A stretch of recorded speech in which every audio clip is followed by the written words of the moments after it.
تازه خبر پرکابل هوايي ډګر د یو بل برید سخت پلان جوبایډن له خلکوسه غوښتي دي تازه امریکا څه ویلي دي نور جزئیات په ویډیو کې وګورئ او چینل حتما سبسکرایب کړئ السلام علیکم لیدونکو ستړي مشئ د خطر یو بل زنګ کابل هوايي ډګر کې د لوی چاودنې وړاندوینه شوې ده CNN د ولسمشر جوبایډن له قوله خبر ورکړی او ویلي دي راتلونکو 2 ورځو کې د کابل هوايي ډګر کې د یو بل ستر تروریستي برید احتمال بیخي ډیر دی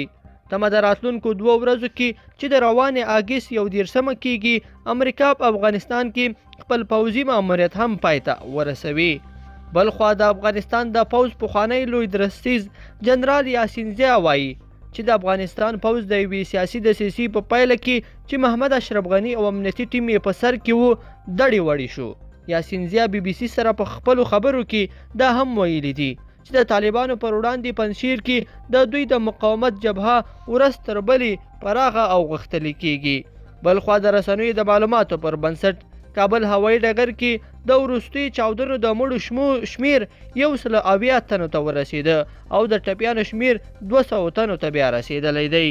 لیدونکو په دې هیله چې دا مطلب به مو راسره تر پایه پورې لیدلی وي که مو دغه ویډیو خوښه شوې ویډیو لایک کړئ د سره او چینل حتما سبسکرایب کړئ تر بلې ویډیو پورې ښه وخت